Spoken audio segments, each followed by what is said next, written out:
Hello guys, welcome back to my YouTube channel. How are you guys doing today? You guys, very early in the morning. It's like, let me check, it's like 6:25, and like on the normal time like this I don't film, right? But anyways, welcome back to my YouTube channel. If you are new to my channel, my name is Busayo, but you can call me Busa, and I'm an international student in Canada. When I came to Canada, I've tried to like film videos about my experience here, about how I got my study permit, and I realized that maybe there are some questions I don't really answer well, or maybe there are like some certain terms I use that a lot of people don't understand. For example, upfront medicals, for example, Nigerian student express entry, all those kind of terms I use.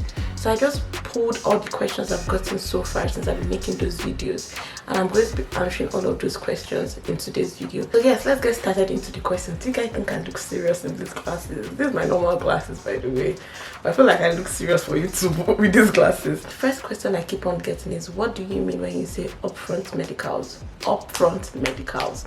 So upfront medicals is just you doing your medicals ahead of when IRCC tells you to do your medicals. Is you logging on to QLife or IOM if you're a Nigerian and booking your medicals ahead of time. Now, are there any consequences of doing that? I honestly don't think so. It's very easy. You log on to the QLife website, you pick a date, and then you go and do your medicals. The good thing about upfront medicals is that you don't have to wait for IRCC to tell you to go and do your medical, because when you are waiting for them to tell you to do your medicals, how are you sure you're going to get the earliest date possible? Because trust me, everybody rushes their medicals. Like, a lot of people want to leave, so a lot of people are rushing those medicals. So you may not even see date. You may check 2nd of April and the entire date in April has already been taken. That is what I mean whenever I say upfront medicals. It simply means you doing your medicals ahead of time before IRCC tells you to do your medicals. In my own case, immediately I submitted my application to IRCC. IRCC, by the way, is the Canada Immigration body, I guess. So yes, I submitted my application to IRCC. I remember that was the next thing I did. I went ahead, logged on to QLife, because that was where I did my own medicals, and I booked a date there and I went to do my medicals. And when they asked me, oh, what are you doing, I was like, oh, I'm doing upfront medicals. It's allowed, to be honest. The second thing I'm going to talk about is, what do you mean when you say Nigerian student express entry? So when I say Nigerian student express entry, right, Nigerian students let's just call it NSC, okay? NSC is like, it now stands by Nigerian Stock Exchange. Let me explain using my own scenario for you. So when I submitted my application, right, I submitted everything. I didn't submit the IELTS, and when I was submitting bank statements, I took my sponsor's bank statement and I scanned every single copy. So we're talking about scanning about 40 pages of bank statement, to be honest, or like 30 pages of bank statement, which was a lot, I won't lie.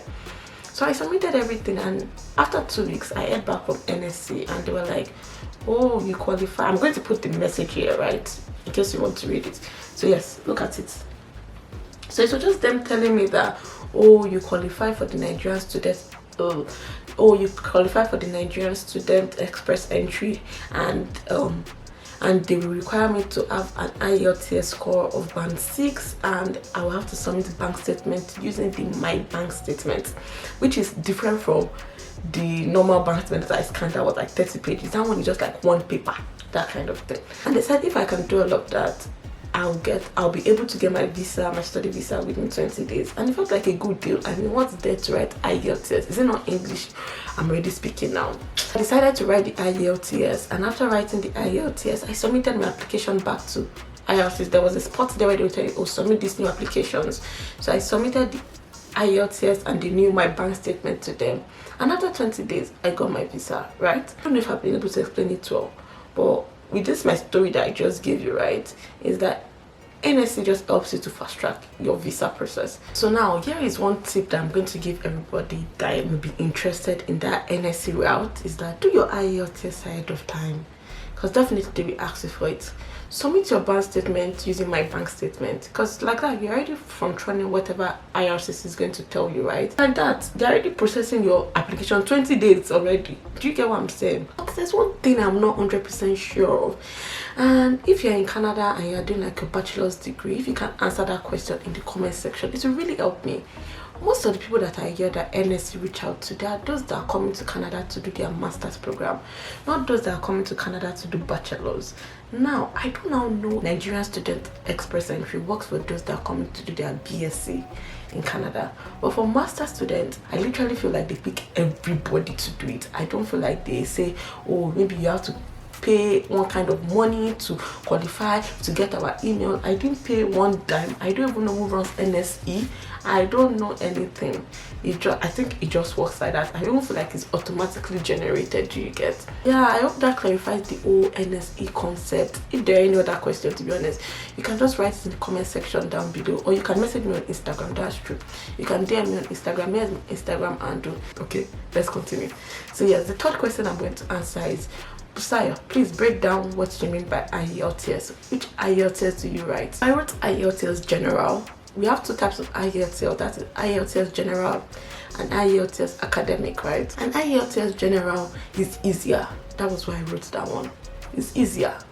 I don't want to be stressing about academic IELTS, considering that I'm just like, I know how to speak this English. Even the idea of writing the IELTS is very annoying me. So I'm not going to write academic IELTS. Like, since NSC accepts IELTS General, right, I didn't see that there was any issue with either writing it or not writing it. I just went for the easier option. The next question is, how did I pay for my visa? And these questions are in no particular order. How did I pay for my visa considering the Nigerian dollar limit and stuff like that? What I would just advise is that maybe find someone that has a domiciliary account and just pay through that person. Do you get? Because I don't really know how I'm going to advise you again. That's the only thing I can think of. Like, find someone that has a domiciliary account and just use that person to pay for your application. In times of urgency, you need to find a solution. So look around, maybe ask colleagues, ask one of your auntie or your uncle or somebody and pay through that person. Another one is, how did I get my accommodation in Canada? Now, my own accommodation kind of came easy because my sister helped me too again. My sister helped me. My sister found somebody that she knew in Letbury that knew somebody that was also looking for a roommate. But how can you get accommodation, right?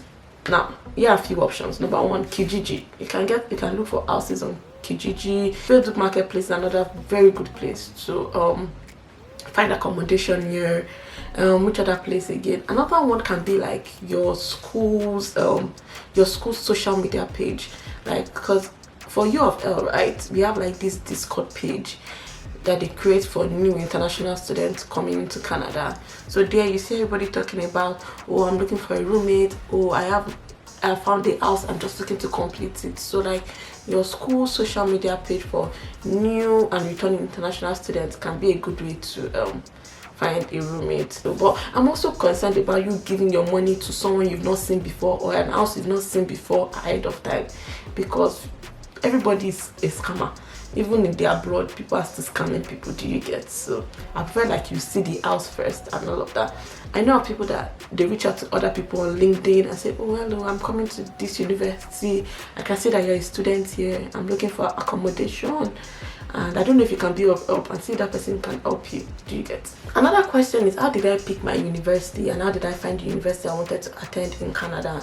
To be honest about this one, I had a friend that was also looking for schools in Canada, and any school the guy does say, I've applied to this one, but I'll just look at it, does it fit like what I want? If it fits, I'll just apply to it too. So I was just asking around, oh, what school are you applying to? Oh, what school are you applying to? Oh, what school are you applying to in Canada?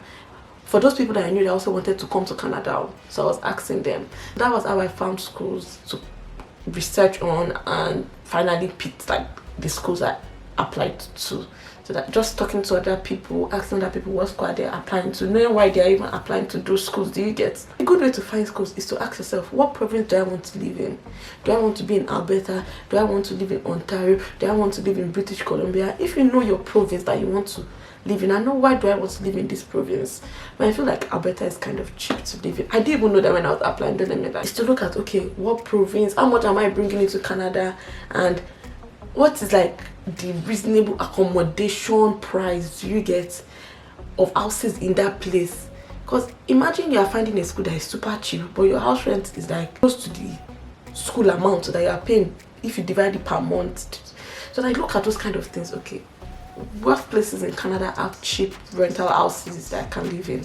What places in Canada has a low cost of living? What place in Canada is also safe for me? What place in Canada do I even have family in? Do you get?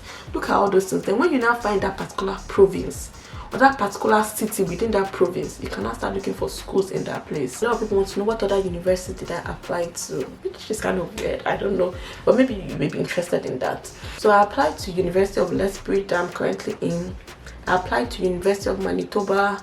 I applied to University of Saskatchewan, or whatever they call it. Whatever the name of that place is. I applied to SFU, and I applied to one university in the UK. Now, why didn't I pick University of Manitoba? It was very expensive. It didn't make sense. I went for Masters of Finance at University of Manitoba, and it was about 40,000 Canadian dollars, which I feel was extremely ridiculous. So yeah, I didn't go for it. Why didn't I go to University of Saskatchewan for me GMAT, and you asked me for GMAT? I was just like, send me some application challenge. I was like, why do you need GMAT? So that was that for University of Saskatchewan. For SFU, I didn't complete the application, so I don't know why. Why did I pick University of Lethbridge? I picked University of Lethbridge for one, because I already knew someone here.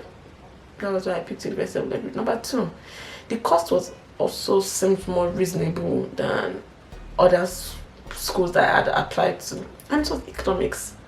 Another funny question I get asked is how much I add for my proof of fund. To be honest, I kind of feel like that question is too, but like I can tell you how much the minimum you should at least have, right, in your bank account, which is 5,000 CAD. As I when I was applying, I'm going to check again and put it here, okay? And this is excluding your tuition, which at that time was equivalent to like 5 million naira. And don't forget, this is excluding your tuition money. So this is just for you to be here for your upkeep, for everything. A lot of people also ask me, oh, what agent did I use for my application? I did not use agent though. Part of the application was kind of straightforward. By the way, I have a video that talks about me applying for my study permit, which I'm going to also link up here. I think this is where I meant to link it, which I'm going to link up here, and you can watch that. And I'm sure it will help you with your application. I'm 100% sure it's going to help you with your study permit application process. It's getting long. I have to rush out. I have a gym session this morning, and I kind of put on makeup because I was looking tired. So I need to clean this makeup up, remove this wig on my head, and get ready for the day. I hope you guys enjoyed this video. I hope this video was informative. If you have more questions, don't forget to DM me on Instagram. My Instagram handle is busa.adu, so don't forget to DM me on Instagram about your questions. And I just hope you're coming to Canada is easier through this video. I really want to make more videos that will be informative, that will be helpful. So yeah, don't forget to subscribe. Bye.